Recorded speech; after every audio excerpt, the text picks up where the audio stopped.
Towers of Doom, another best of 5. We are in the losers bracket. We got Copium against Disgusting. So, best of 5 series. First round of the losers bracket. The lower bracket. The PC, obviously. Gotta be politically correct here, guys. There are no losers here. This is the lower bracket. There are only winners. This is the second winner bracket, so to say. It's probably one of the more ridiculous things that has happened in the last couple of years, that you now have to rename everything so that you don't hurt anybody's feels. But this is literally what we had to do often in tournaments. We had to always call it the lower bracket because, you know, losers has a negative connotation. You know who didn't give a shit about any of this? The players.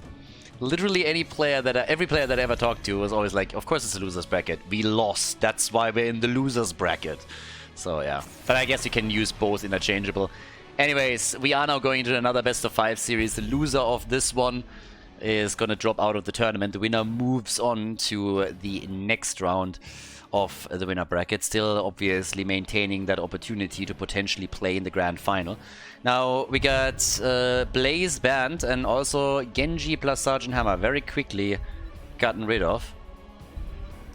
Copium, I mean, it should be an interesting series, honestly. I feel like we had so many good series, but the results don't reflect it just now. If you look at the results of the early rounds in the tournament, we had a couple of ruffle storms. Now, most of the games were a lot closer than that, but yeah. Let's see what we're gonna get here. Lucio. Very easy and early pick on Lucio. Okay, good for that. And come on. Let's get the double pick here. Alright, we got Jojo and we got Brightwing. Now, Towers of Doom, obviously always a big map. One of the reasons why the Haka was banned out. Brightwing normally finds herself on the chopping block too in the early bans. Not so the case here. Hogger still ready for the rotation. And I'm still wondering if you're maybe going to get a birdie. Probably not. If you're going to get anything else here that has a bit of a global impact. I mean, we even had the Vikings earlier already once. So there's that. Yeah, on top of this, with the final few bans now incoming, he could target the damage dealers for Team Copium. Just don't ban Vala. Give her at least a chance to be picked. So yeah, you can ban Sylvanas. Banning Sylvanas is fine. She sees way too much play as it is. Oh, the Mephisto ban right away. Alrighty. No hatred in this one. Yeah, Gavla's been playing a lot of his Genji too, so this time no chance to make that happen. Come on, boys, I want to see something. What are we going to get on the top lane? Is it going to be a Rel pick? Are we going to go into Leo instead? And for the damage, Hammer's banned. We could still go Leo it is. The Falstad for them too, so they are the ones that run both of the globals that were available here. Brightwing and Falstad with the Haka being banned. Could definitely go for a couple of macro plays now. Alright. And the final 2 picks for the red team. Game number 1, keep that in mind. It's the best of 5 series. We're only having best of 5s from here on out. Exception, of course, the grand final, where we have a best of 7. But here we are. Map number 1. Best of 5. Jimmy! Wait, what? Jimmy? We've seen Jimmy on Battlefield, and I think once or twice a month or so ago on Tomb of the Spider Queen against the Web Weavers. I haven't seen Jimmy in more than a hot minute on Towers of Doom, so yeah, I'm like, wait. Okay. I'm game. Jimmy in the house, everybody. We get Hanzo together with Falstad. Game number 1, Towers of Doom, Copium against Disgusting. Let's jump straight in, the first map of the best of 5 series. Copium against Disgusting, the first map with the blue team rocking Casper on Leoric. We got Guilty Spark on Brightwing, Nano on Hanzo. Anyone is playing Johanna. And Gavlo is playing Falstad. Birdie time. Lavakal on Cassia, going for the stacks on level 1 for Disgusting. We got a Richu on Hogger. Bronek on Lucio. And Itrax is playing Reyna. Alright, so what is Jimmy gonna pick here? This was honestly a surprising pick for me. Mimikyu is playing Diablo. But yeah, I really want to see what we're gonna get from them. So, what do we get with this? He's going for the stacks. Veteran marksman. So they're really banking on the late game here too. They have stacks for Cassia, they got stacks for Jimmy.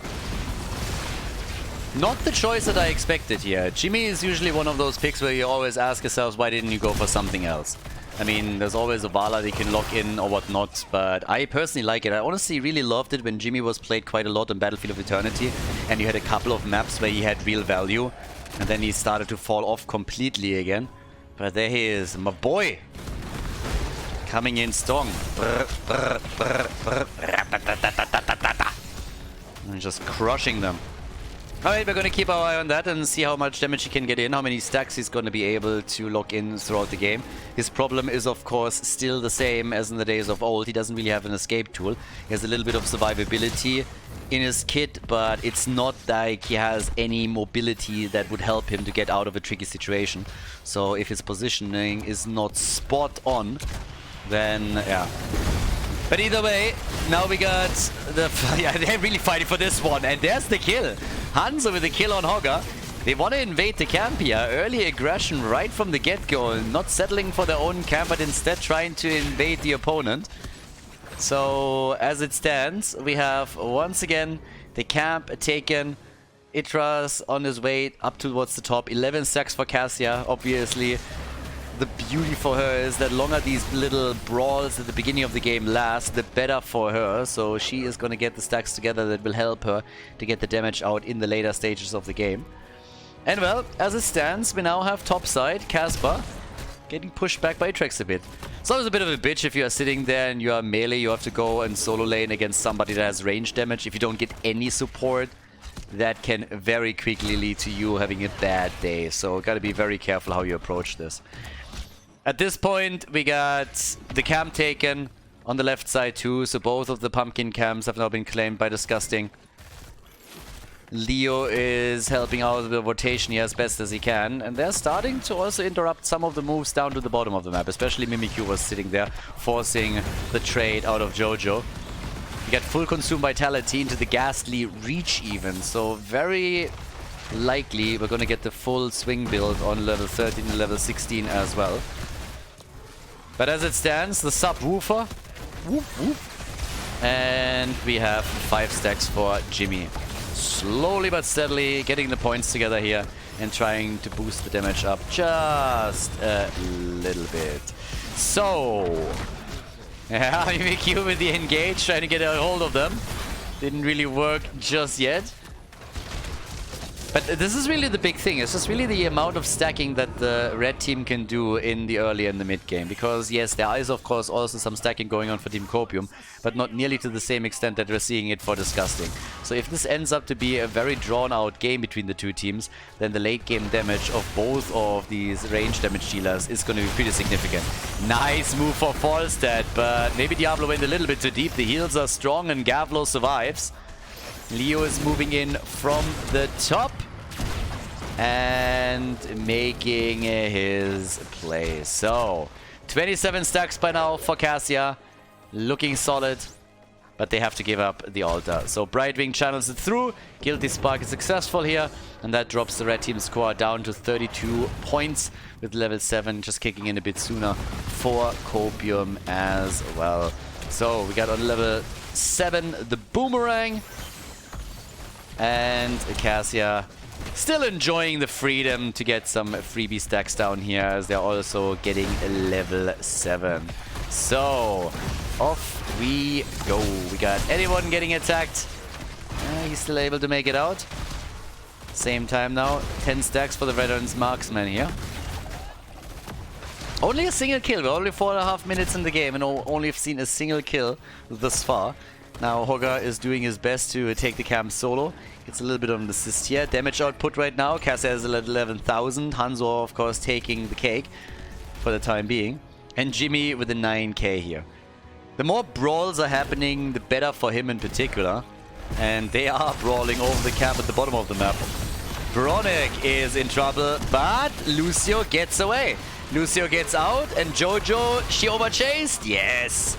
Jojo overchased in the attempt to take the support player out, and she pays with her life for it, and Hanzo gets killed too. And both of these kills facilitated by Reyna, and they are going for the next camp. So Jimmy is getting damage connected already with those auto attacks. Very nice single target work by him. The camp is taken, and with a double altar spawning topside, we should still see the exchange between the two. Don't think that one team can walk away with both. Death timers are a little bit too low right now anyways. And they're already getting ready for it, as Leo is still down at the bottom of the map. And Atrax, he's at 14 stacks now, 39 for Cassia. So on both sides, players are now trying to go through the altar channel. And what's it gonna be? Yep, 1 for 1, no interrupts, no real playing around it. Wasn't really expecting anything else, to be blunt. Only when it's a 40-0. And that only happens in regional clashes, apparently. But yeah. Okay, so there's the level 10 abilities. This is where things are going to get a bit more spicy. There's a lot of stuns that they have. They also have, of course, the Entomb and Gust combo that they could execute. We get the Valkyrie in.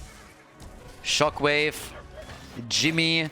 Is he going to go for a little bit of scouting and get the Reynas in? Yes, he is. So no Hyperion play, just lock in one of the bell towers. Instead, we have the fight for Hogger, but he gets out. And nearly a Valkyrie hit as Garflo finds himself in trouble, but Brightwing phases in and saves the day. Another big brawl here between the two teams, but not a single kill in that encounter. A lot of ults have been YOLO'd out there. I mean, pretty much every single ult that Team Copium has been used in that fight.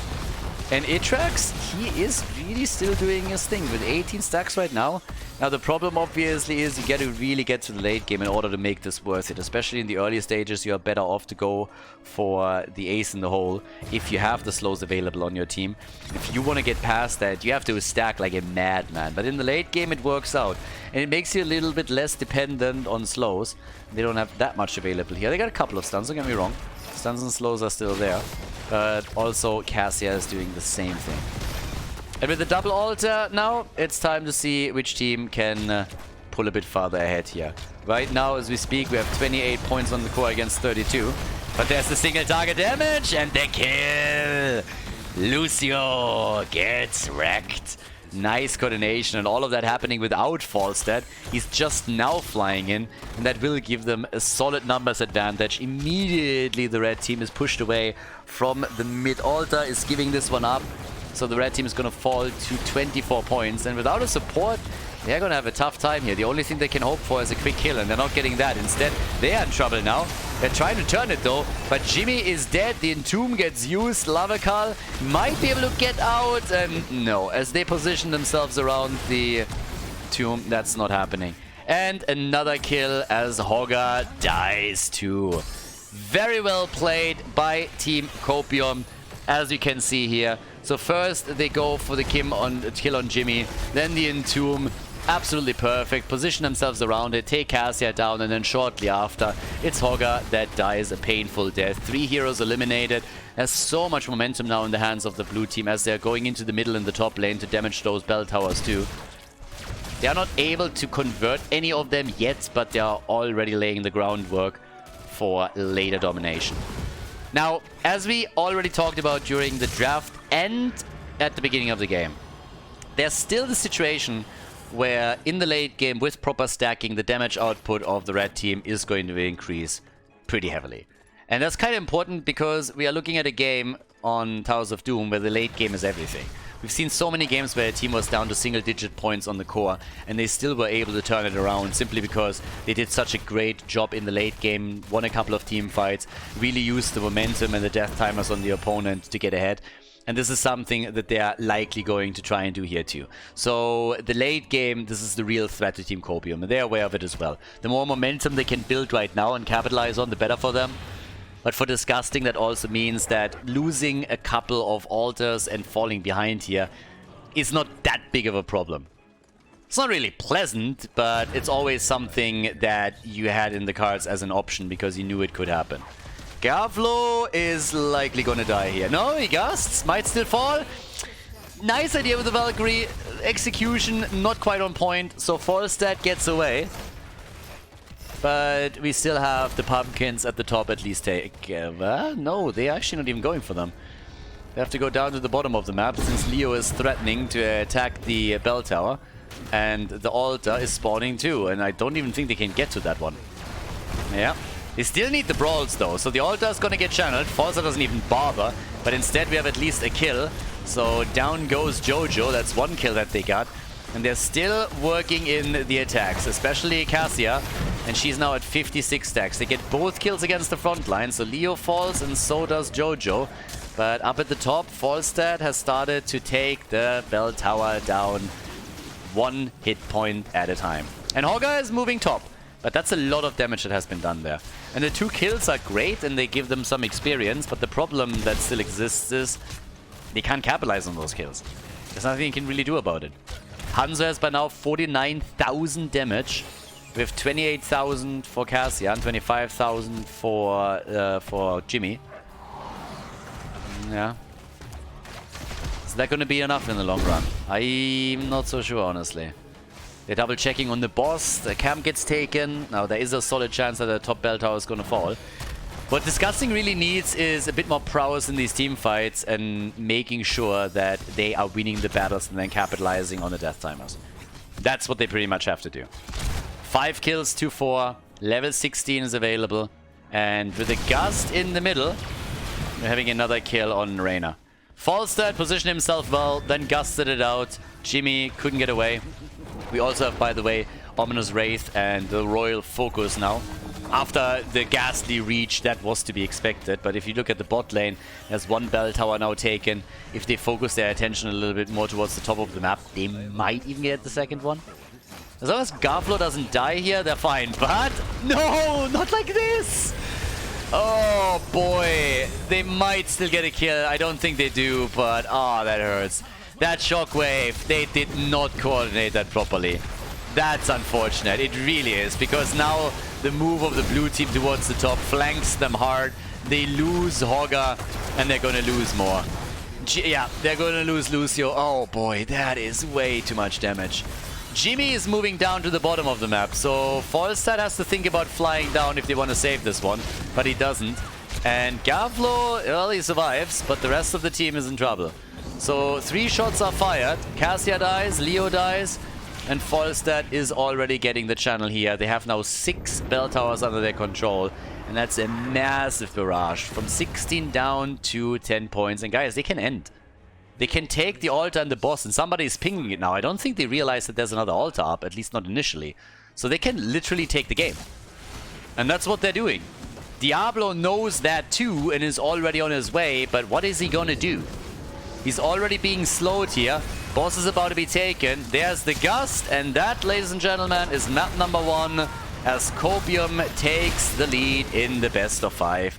Diablo is dead, the core is gone, and Team Copium takes the win on Towers of Doom.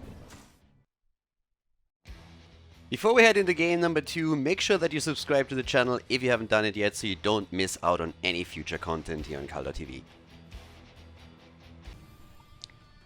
Game number 2, Copium against Disgusting. And I'm really curious to see what's going to happen now. I honestly think that we're probably going to see Lucio banned again.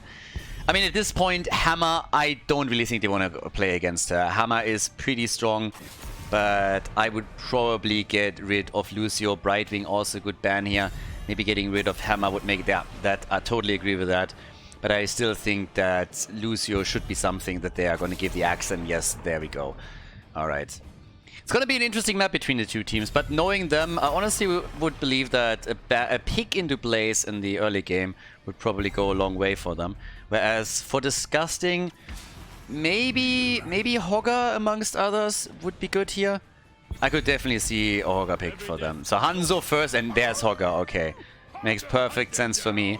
But what are you gonna get now when you're Garrosh and Anduin. Alright, so Garrosh and Anduin are in as well. Okay, if it wasn't obvious already, so yeah, we had to restart the draft because a couple of the guys were dropping out. Apparently Itrax disconnected, and now we're back to business.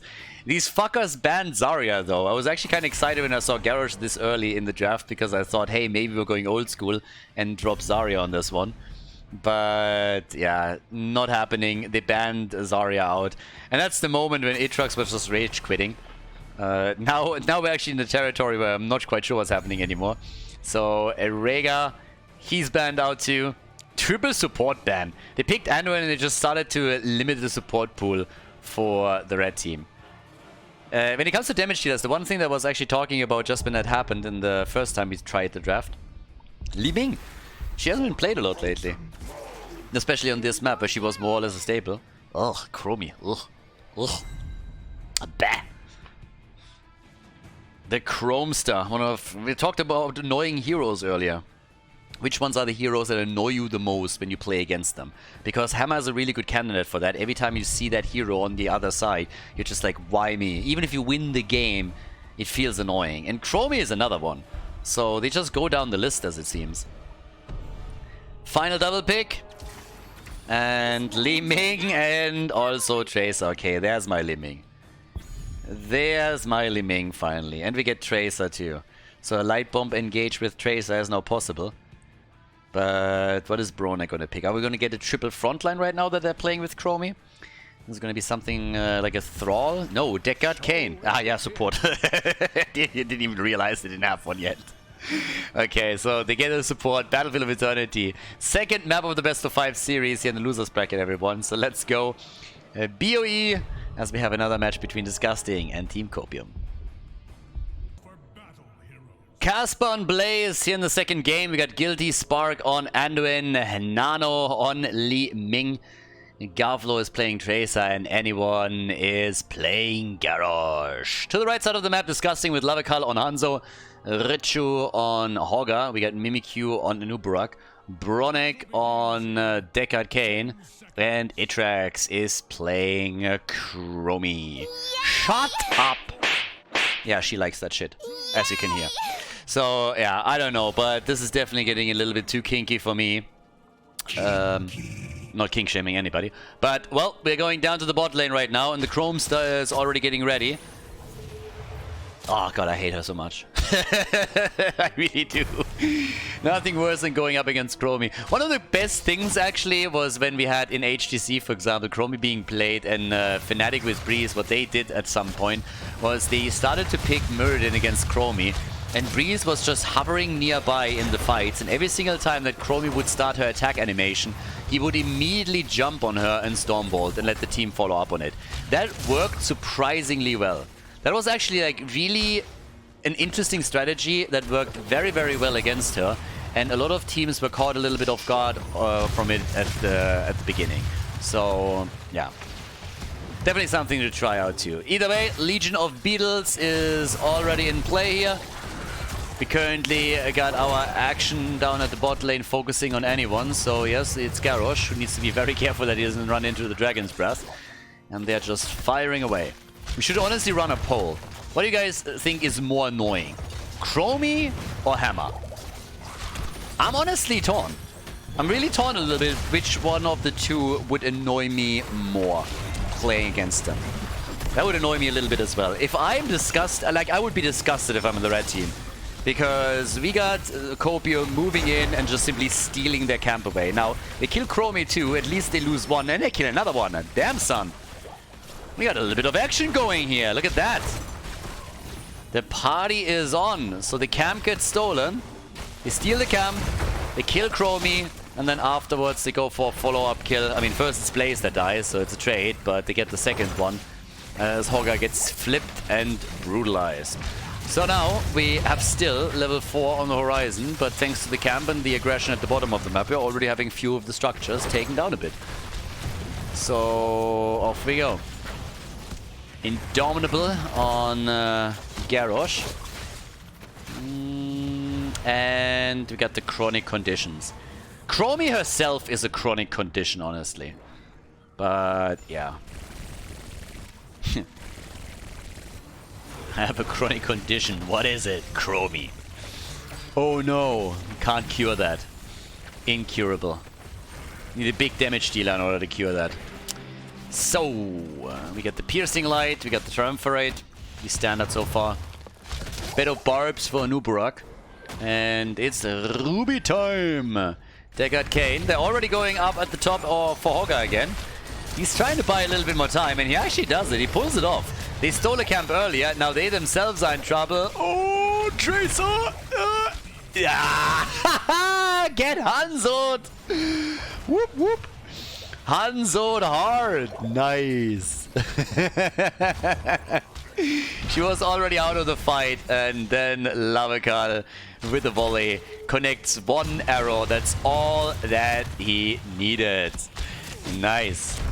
Alright, so we got the kill against Tracer, and here comes the attack. Level 7 talents is still a little bit far away, so for now we're all playing it out with level 4. After that, Li Ming obviously is gonna have her her thingy. What's her thingy called again? Calamity! Calamity! Calamity! Exactly, Calamity on level 7. So, that's what we're gonna get for a little bit more oomph. But in the meantime, it's a battle for the objective. And so far, the red team is winning. Shocking, I know, with Hanzo and Chromie and all the range damage that they have there. This comes as a mad surprise. Not. But then again, you got on the other side, Nano, look at him. He sneaks over and tries to get the hits in. And he does, but they have more of a comp that is designed to get the team fight victory. And then the objective, honestly. So, yeah, I don't know. They lose out on the objective. A little bit of a shield is left here. But here we go. Down to the bottom of the map. We now have the action straight with the Immortal, as the top lane has been established as the temporary 1v1 lane. And it's party time. Level 7 gives us the Desperate Prayer. We got the Oppressor. Calamity is also in. And it's time to party it up a little bit. Both of the teams on the same talent once again, but this is the opportunity to maybe even get their fort destroyed. If you can push them back here, you have a shot at pulling that one off. And with the Nubarak, you can always dive a little bit deeper and try and spawn a couple of beetles for the fort to soak up here. But they are zoning them away from the Immortal quite nicely. Are able to take it down. A bit of a side lane attempt here with a flank from Blaze, but that got caught very early. And so he didn't really have a chance to make that one count. Either way, right now we got still camps up that could be taken. And both of the teams are going for them right off the bat. A little bit of vision, but they're not committing to it fully. Not really willing to, especially since Blaze has already moved away from the top lane and Hogger has probably signaled it. He would have been there if it came to an actual battle, and you don't want to fight that 5 versus 4, so he just fell away from this. But well, now that we got a temporal loop, Chromie can start using her ulti a little bit. And with that said, we still have a top side. Casper very much so alone, absolutely no friends here, a little bit like Brightwing. But at least Hogger is now coming in. Hogger is getting ready to play. Whereas down bot lane with 10 stacks to Chromie's name, the red team is pushing it towards the fort again. And trying to do their thing here. Yeah, Li Ming with a few more hits, but again, this fort is not really... this fort is not gonna last very long. They might not be able to take it down right away, but with the minion waves continuously pushing in, with the Nubarak spawning beetles, all the range damage that you get from Chromie and others, there's just no way, I think, to hold this long term. So likely the first one to fall.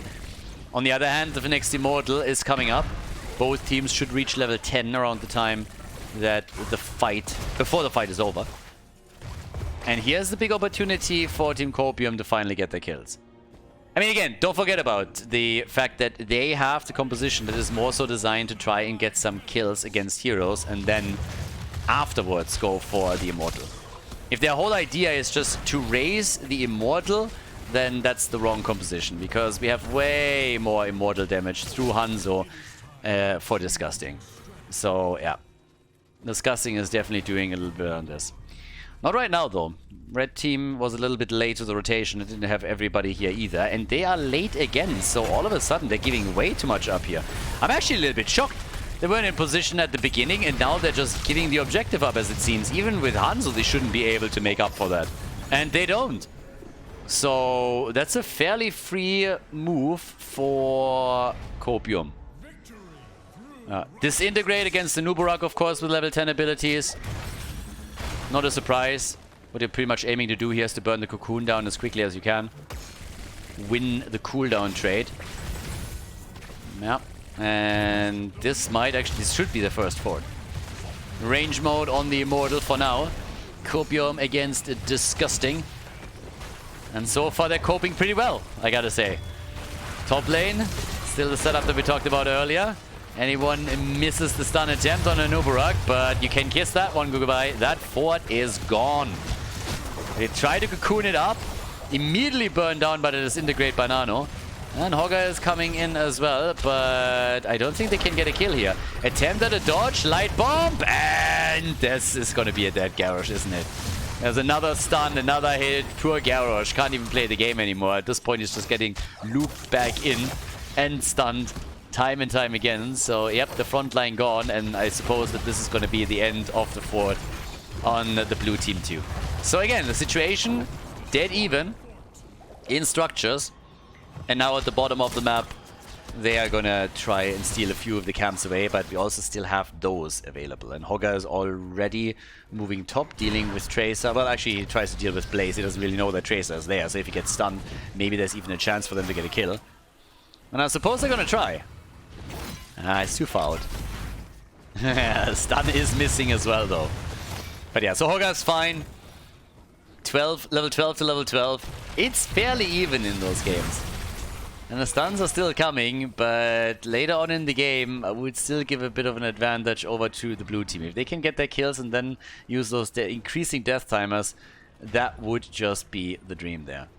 So, as it stands, we still have a fairly passive game. I mean, everybody is trying to get some kills and get a rotation going, get a gank on a solo laner, but nobody is making any crazy commitments just yet. Everybody is just playing it out a bit slow, trying to win mainly by rotating properly onto a lane, getting a mercenary camp, for example, as you can see here, and then slowly sieging up while the opponent is busy on the other side of the map. I mean, Tracer is currently bot lane, so it's only 4 heroes topside, but they don't want to push into the fort either.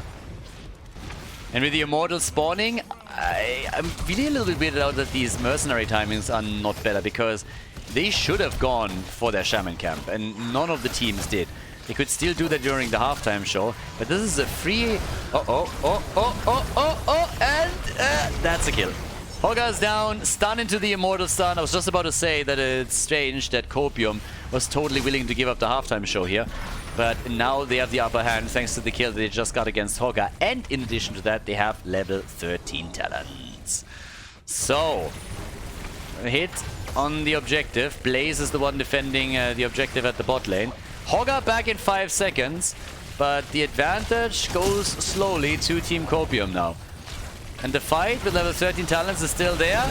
Yeah, Cocoon being used, Hanzo down, and they try to go for a reset and a second kill, and they are able to pull that off with Nano lasering an Uberak to death. It's 3 kills in total. They get the triple kill. Nano saved by Garrosh. Only 2 defenders are on the map. Chromie and... Ooh. Chromie, who nearly got a kill on Tracer here, and Hogger. But yeah, nicely done. The first kill as they laser Hanzo into the ground, the resets are kicking in, and then they are locking an Uberak into place, with Li Ming taking the opportunity for a second kill with the help of Blaze. The third one followed afterwards on Deckard Cain, and now they got a 50% shield on the Immortal, can move through the top lane. 6 kills to 3, more than a level ahead. And that's the big opportunity now to take the lead on this one.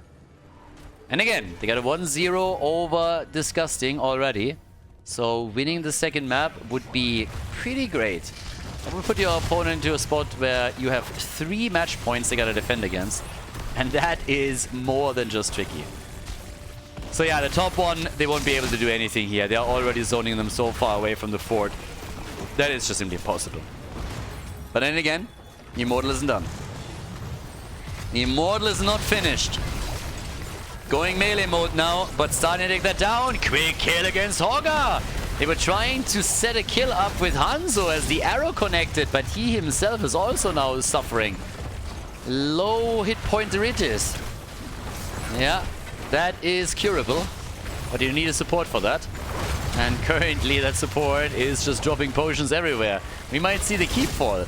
Yeah, with level 60 now ready for them. More laser. Brrr. Li Ming just firing away here. Immortal is already gone. Garrosh nearly dead. Now the keep is down to 50%, but it's not eliminated. Level 16 is ready. And they have to back off for now. But that was pretty successful Immortal. For objective number 2, whew, you kidding me? Take the fort and drop the keep this low. Now taking it down completely would have been the dream, but still, I'm very sure they're going to be happy with this. The super healing potion is also in. And, well, we got for Chromie the Quantum Overdrive. Yep. They're already expecting another push towards the top. So far that hasn't happened. There's still plenty of camps on the map that the teams could take. Yep, and they're burning this one down too. Damage output, 31,000 for Li Ming. And we got 27,000 for Hanzo.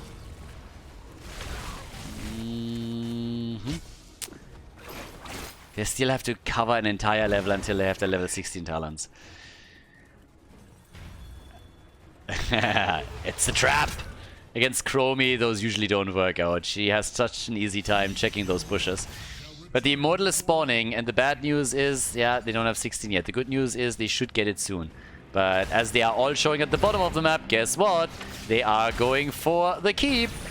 They come in, try and take it down, and I'm not sure if they can, but it is pretty low now. So yeah, they are not able to take it, but they are forcing the red team to react and move topside. They still don't have a level 16. So the opening gambit is happening from Team Copium as they go for the Immortal. Alright. So, there we are. Epic Enter is in. We get the epicenter for him. Halftime show victory as expected for Copium. Yeah, this could be the big fight. The old man with the Horadric staff right there. Get those stuns in. Hanzo is doing work on that Immortal. And I think the red team miscalculated this a little bit. They were thinking that they can do multiple things at once and not so much. Arrow is already out, but if they really want to take the Immortal, they gotta be quick about it. And they are able to claim it. But boy, that is a low shield considering where they started. 1,800 hit points is all that they got there. Yeah, I think they expected that they have a bit more of a lead. But Hanzo is a beast on these things. So right now, the push to the bot lane in an attempt to take the keep down. The wall is still intact here. Top lane is another concern for them, of course. But are we going to get a few more kills? First of all, yeah, we're going to get a few more kills, I think. Anduin with a pull in the attempt. Anyone alive? But yep, the heals are finally there. But that got dicey. If Garrosh dies, then they're playing this battle out without a tank, and you can't really afford to do that. So much fire from the second row, by the way. Disgusting. Chromie is such a disgusting hero. It's a perfect fit for the red team. She's just able to give cover fire over and over and over again as everybody is jumping on the Immortal. And the wall is the only thing that really gets destroyed here. Once again, it's disintegrated, burns the cocoon down, so the cooldown trade is continuously winning here for them. The arrow, nice! Big double arrow, big follow-up, and then Hogger with a kill. It's a kill for a kill though, as the opening play starts out. And we get Garrosh eliminated too. But so is Hogger. Guys, it's a full-on disaster here for both teams. 5 heroes dead within the matter of seconds. And all of it starting up with this little arrow comp that you can see here. So yeah, arrow got YOLO'd out, hit hard, and then Anubrak followed up on this. Hogger came in, Hanzo came in, kill after kill after kill. Led to 5 kills in total. 9 kills to 6, still a level lead though for Copium. And Catapults at the top, and look what Li Ming is doing. She's already sneaking over, thinking, maybe if I can just get a combo off. But yeah, that's a bit too risky. Chaser's the one moving in for now, but you can't afford losing a hero and then having staggered deaths against them, so nah. But yeah. Either way, bot lane also under pressure. Immortal is spawning. And I'm pretty sure that if Copium takes this one too, then this is likely the end of it. Because they would get it with level 20. And finally we are seeing camps taken. This is something that honestly, it tilted me a little bit in the previous fights.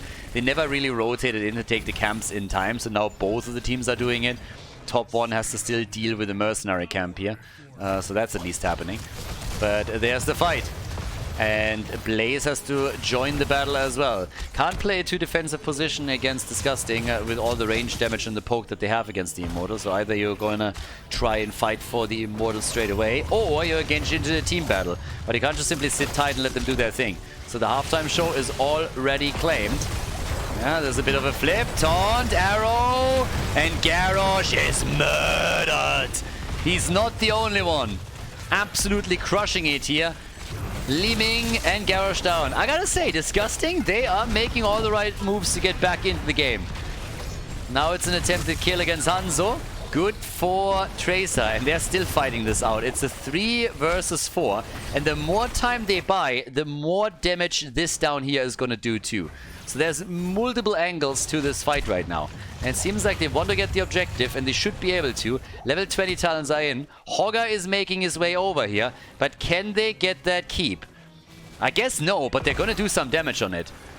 Yeah, they're gonna do a fair amount of damage on it. The keep is incredibly low, and immediately the blue team, once they are seeing Hogger bot side, are making a play to defend their Immortal again and buying themselves even more time. So now both of the bottom keeps are nearly destroyed. It's actually ridiculous on how low these things are. We have level 20 talents, and they're even able to take the hit points on the Immortal down a little bit more. Now, it's nothing too insane. It's still 20,000 hit points on the shield, but that's about as good as they could hope for in the situation in the way. Now, level 20 also gives us Tal Rushers. We got the Light Bomb upgrade with the Inner Fire. And things are getting really interesting here. Because Copium has them on the ropes when it comes to hit points on the keeps. But Disgusting has been winning the last couple of battles.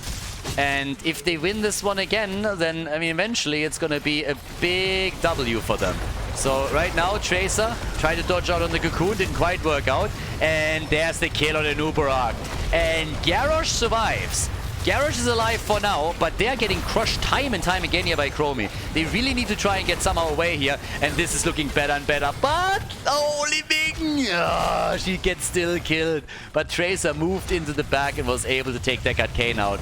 So the continuous trade in kills is still happening. Garflo should be able to escape, more or less. And nearly got a kill. Ah, wow! Finally getting Hanzo there towards the end, but that was still some solid plays. Got the kill on Hogger before Tracer died. But it seems like the top keep is now going to fall, which in and of itself is ridiculous when you think about it. The red team was on such low hit point counts on their keeps for such a long time, and now it's the blue team that loses the keep first. That's insane. That's absolutely insane. 13 kills to 10. Where are they going from here out? Are they just trying to backdoor this a little bit? I don't think they can, not against the Nubarak with Cocoon. I mean, what the hell? Yeah, this game is getting real awkward. Technically, Disgusting is now ahead in structures. Disgusting is ahead in structures at this point, because they still have those two keeps. And it doesn't matter how many hit points they have. The keeps are still there. That's all that matters. That means you are spawning more catapults than your opponent. At least topside. So it's kind of crazy. 13 to 10. And the damage numbers, Chromie has 51,000. She's top damage in the game. Li Ming at 48k herself. Hogger, by the way, he has died 5 times. The Nubarak has died 4 times. The two frontliners for Disgusting, they're having a tough time in these team fights. So, yeah. Quite rough. But alright. Yeah, we got the Immortal spawning again. Immortal is gonna spawn. Camps are taken again for both teams. Which means that at the bottom of the map we have 2 camps for the blue team. I would assume that one of those camps is going to take the keep down. They're burning this one apart, but still. And yeah, we'll see what else. Oh wow, they're actually flanking. They're looking for the kill here. They're trying to get it. Yeah, not so much. Anyone? Careful. Trying to zip him out here. And the arrow is missing. Arrow is missing. Hanzo, he's dead. And, well, that's a problem. First he missed the arrow and then he got punished for it. Now it's a 5 versus 4. 14 kills to 10. And it is party time. This Immortal could decide the game. This Immortal will decide the game. I would be shocked if anything else happens. So they are already working on it. And Hanzo is the top damage dealer against the Immortal. So he's already gone, which is a big blow to Disgusting. Blaze is dealing with the top catapult, so at least he's trying to. But Disgusting is fighting back as well. They know what's coming up here. Yeah, bot lane, I think the keep might still fall to the minions. But the fight continues once again. Starting to flip it in. Oh, get wrecked!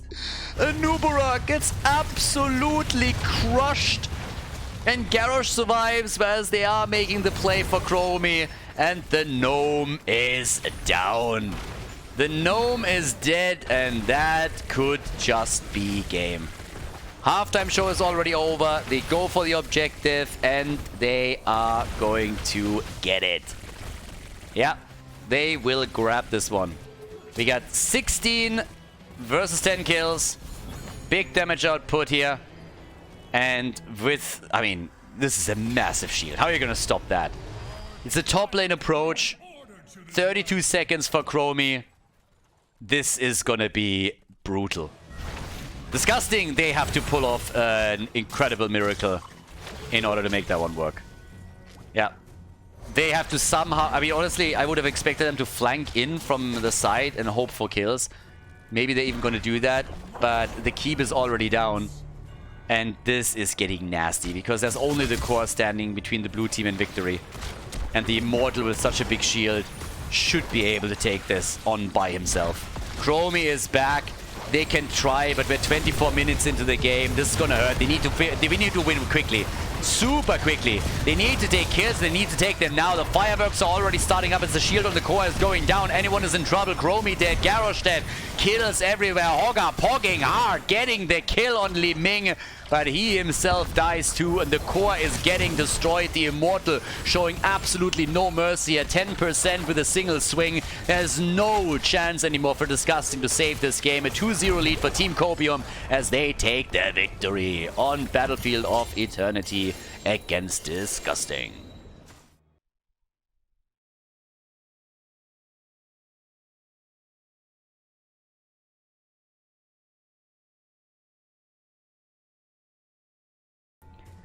Game number 3. I'm a little bit afraid that we're going to be looking at another 3-0. At some point in this tournament, there will be a match where a team will really just, yeah, you know, from beginning, fight back heavily and take them down. So, yeah. We got Copium and we got Disgusting fighting on Infernal Shrines. That was also an interesting discussion that was brought up again in the chat. And, yeah. I just can't see IPAs as beer. IPAs are hipster crap. Give me a good lager and I'm happy. That's pretty much all that I need. There's so many good beers out there. Why would I have to deal with IPAs? Like, I don't know. When I was in California, when I lived there, everybody was just always going on about IPA. And you have to try this and you have to try that. And it's just, I don't know. It's not my thing. Like, personal preference, of course, and you do you. But IPA is just like, ugh. And there might be with that one IPA out somewhere, which I don't find... Let's be nice, mediocre. But I don't see a reason why I should go time and time again, like, and then just have one time the experience where I'm just like, alright, I can drink this. I'm not gonna spit it out. But yeah, give me a good lager and I'm a happy panda. There's so many good beers here, especially in Europe. It was actually kind of funny, when we had the boys from the US here in Europe for the first time, in the HGC times, I still remember that I went with Dreadnought to a supermarket because I told him, listen, we're going to go to a random supermarket, I'm going to buy you 2 or 3 beers, and then you drink those, and then you tell me again that the plurre that you're drinking over there is actual beer.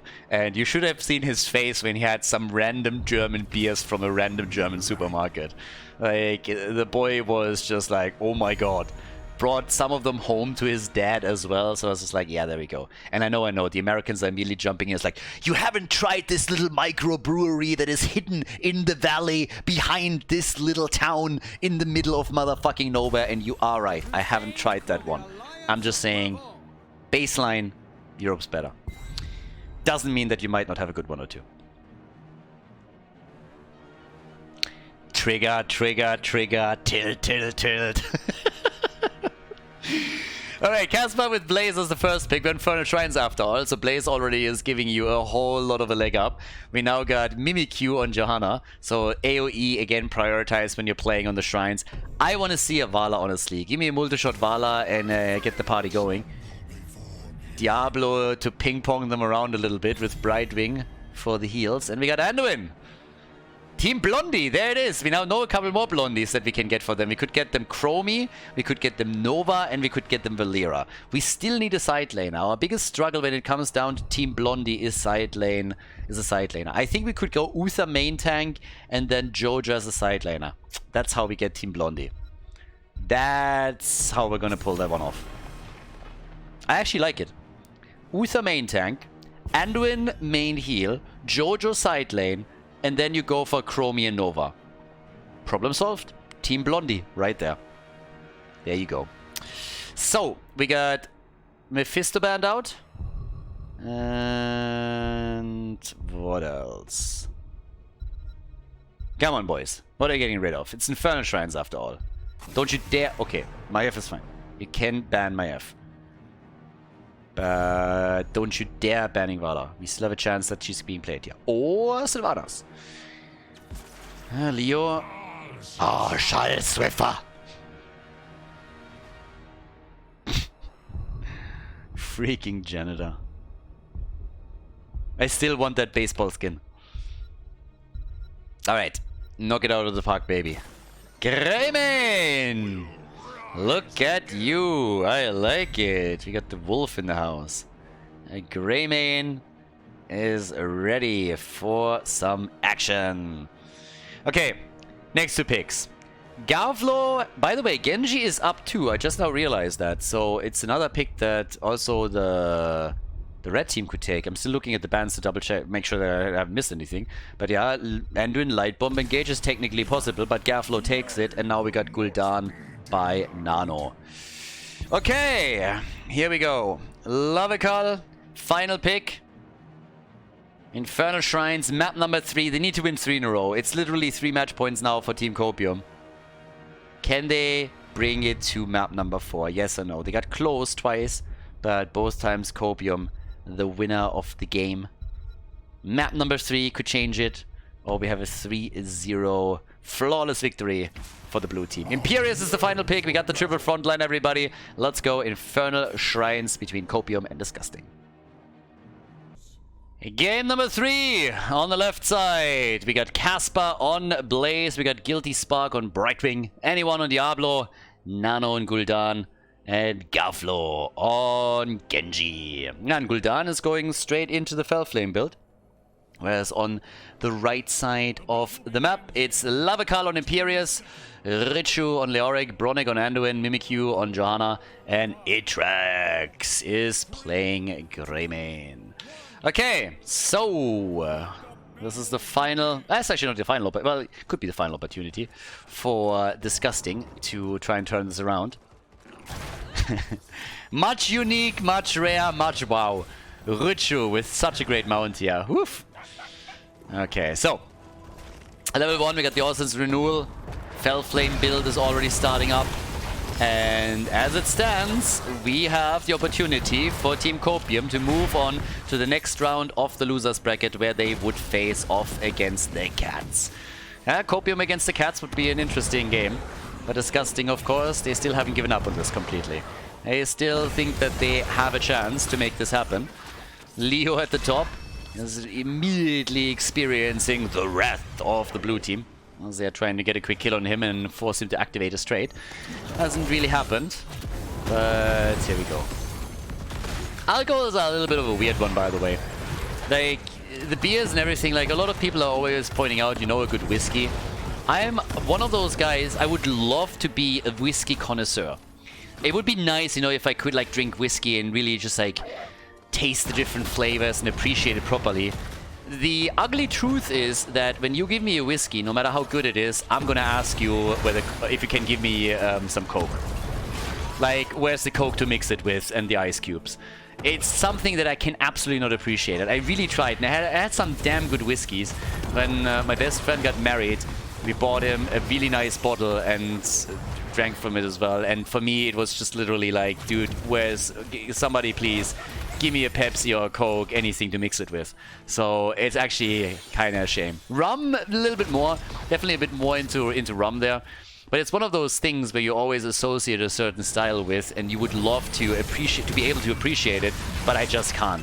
I have the same problem with a couple of alcohols actually, so it's kind of interesting. But then again, at the same time, I honestly think that a lot of the alcohol stuff is heavily overrated.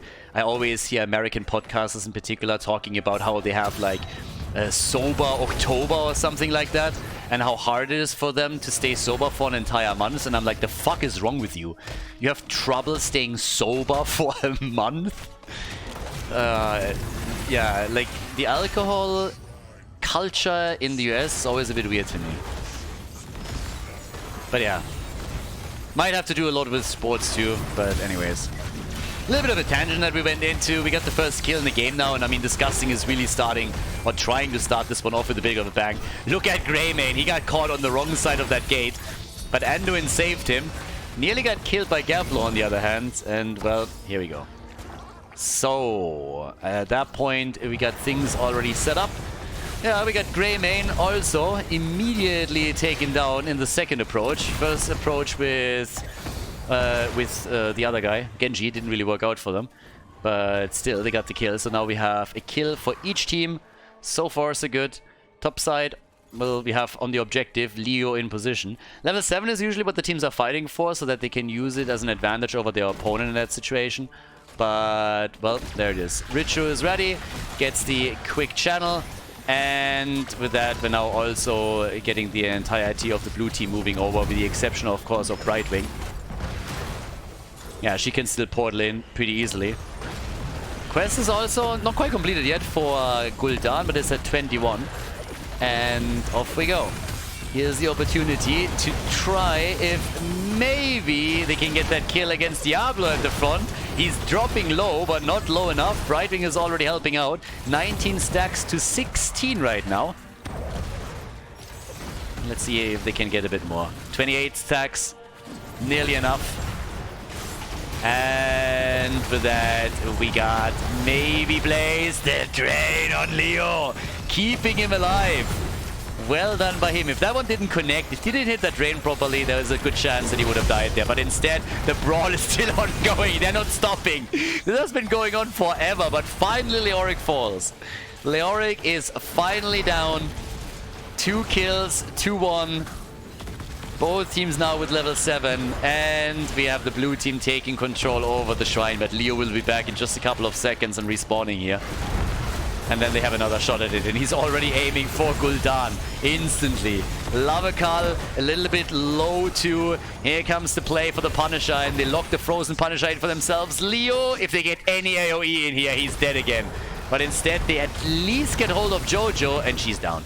So without the main tank, now they have to try and defend here. Leoric is already moving down to the bottom of the map. And the next problem is, of course, this is a frozen Punisher. So right now, you have... Careful, Genji. You are really asking for it. Yeah, they're likely going to take that fort down. Frozen Punishers are absolutely amazing. And they are using this beast right away to take the fort down. It's a 1-level lead already, right from the get-go. Bottom of the map, Leo and also Blaze are both still rotating between the 2 lanes to get the experience. And that will catapult the blue team towards level 10 very quickly. So, well, Leo is able to ghost away. I don't think he really would have died here. Without level 10, no. Once that they have Horrify, bit of a different story. But then again, there's already the Lightning Breath. We also got the Bunker drop in. X-Strike. And Gul'dan. Come on, there's no way we're gonna get... Okay, there it is, Horrify. I was just about to say, you gotta be kidding me. There is absolutely no chance that we're gonna go for the Reign of RNG. That's not gonna be a thing. So yeah, him teasing a little bit is pretty unfair, actually. But yeah, we have nearly level 10 now for Disgusting. So they have to sit tight and wait until they have their heroic abilities. And 1 fort is all that the blue team got so far. But again, plenty, right? Take the advantage. Are now also in that nice situation where they can dominate the map a little bit, but as we have level 10 for both sides, they have to rely on that level advantage. Greymane jumping in immediately to drop that camp. Alright. Take that bad boy down. Leo is gonna get attacked here. Nothing of surprise with the ults either. I mean, Leo of course going for the Entomb, the Light Bomb, Blessed Shield. Blaze already pushing the top lane. I mean, in a perfect world, he would try to take that wall down, but you're never going to be able to move that deep into enemy territory this early in the game. The rotations are just too quick. Death timers too low, so yeah, you won't risk it there. Later on, when you have a bit more control and can pin an opponent down on another side of the map with a nice push, maybe you got enough time, but as it stands, that's just not happening. They can slowly whittle the hit points down a bit on these. And honestly, every bit matters, and they got way more here than I expected. So that's a nice little chunk that they just got. But at the bottom of the map, the same thing is happening. So they're breaking the wall down too. Mid lane is where the next objective spawns. And unfortunately for Disgusting, we are going to get level 13 for Copium 100%. They themselves will probably unlock it too. Question is just simply, can they do it before the fight really starts or just in the middle of it? Ah, the Blessed Shield missing. Yeah, I mean, they're a little bit desperate to get a kill here for exactly that reason. If they can get the kill right now, then it means that they have, first of all, a chance to close the gap in experience a little bit quicker. Gul'dan is out for quite some time, where they have map control and might even be able to push a fort a bit. But that level 13 talent isn't going to be that big of a problem.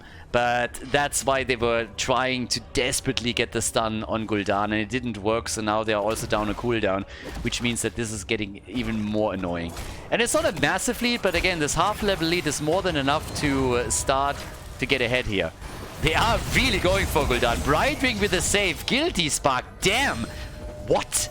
The entire 4-man down here just committed to that kill, and they could not get it. And as all of this happens, Casper is getting more stacks together here. With level 13, we get the Dark Bargain. Okay. Also an interesting choice. Haven't seen that one in a hot minute. But yeah, big lead for Copium now. Should be a second Punisher for them. They didn't lose Gul'dan down at the bottom of the map. And now with level 13, Disgusting can make a play, but they're way behind on these stacks. Nice Entomb, nice trap, but the problem is that the bunker was still available and got immediately used in a fire. Genji with a kill. They got the first hit in against Leo and they drop him down. Got actually killed by the Shrine minions, which in and of itself is already crazy. Imperius is dead, Johanna is down, and this is the end of Anduin. Oh boy, they just got massacred. And Itrax wants the kill and he gets it. So Gul'dan is dead. But they still get the Mortar Punisher, and it's a full 5-man team wipe. Everybody down, and that is at least a fort in the mid lane. Probably more of a problem is the massive gap in experience now, since it will be very difficult for Disgusting to catch up enough so that they have for the next objective even talents with their opponents. So very likely, even on objective number 3, they're going to be behind by a talent. And that's just a disaster. So they have to defend the mid lane first. At the same time, the bot lane will be pushed. And it's such a great position for Team Copium to close this series out with a 3-0 victory. I just don't see this being defended. They need a big team fight. I'm a little bit too hasty here, honestly. Of course, if they win a team fight, you can close this gap fairly quickly. Late game kills matter a lot more than what you are able to do in the early game. Now we got a 6-kill difference between the two teams. But level 16 is now ready. Yeah, and Gul'dan is obviously moving in with the Rampant Hellfire now, and they take this down. That is, by the way, not the right move. All they gotta do is push for the keep, and that's exactly what they're doing. So you gotta head back. You can't go for this. Guys, this is not a trade that works for you. Greymane or no Greymane, doesn't really matter here. You might be able to save the keep, but you're losing the entire gate at the front, and you're gonna lose hit points on the keep too. So this is gonna get real dicey. They're moving back now as we speak, but damage is already being dealt here, and the level 16 talent advantage for Copium, if that leads to a kill, that's another problem. So they get the fort, but they lose the bottom wall, and they lose, I mean, I want to say a third of the hit points on the keep too. I don't really think that's worth it. They still go for the trap. Nice check by Jojo, so she didn't just face check the bush, but she's still in trouble. Still nearly went down. There's the Horrify. Greymane, it's not happening. Oh, wait, actually? No, he's still dead. Greymane is dead, and this is exactly the problem. As Leo pushes the top lane more, they get 3 kills down here, and guess what's gonna happen to their keep now? First, they're taking Bronick down. Andon was trying to run away, but he can't run that fast. And now it's a bottom keep that they're easily gonna get. Leo is just trying to take out the trash top side and swing to win. But the keep is gone, and guess what? They're not even stopping. They're not even stopping here. Brightwing is immediately moving back. They're going for the core, and Leo's like, what? So yeah, he's trying to stop them, I suppose, but no, he's not even hearthing back, or is he? Doesn't even matter anymore. This is game. Copium with a 3-0 victory against Disgusting. Well done. Very clean performance. They move on to the next round of the losers bracket.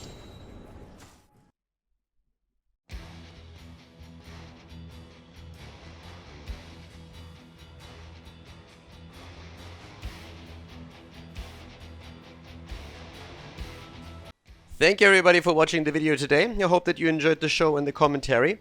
And keep in mind that the spoiler protection that is going to run for the rest of the video is made possible by all the support on patreon.com.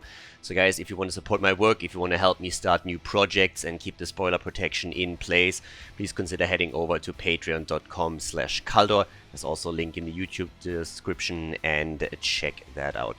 Thanks in advance, and see you guys next time with more esports coverage here on Khaldor TV. Have a great day.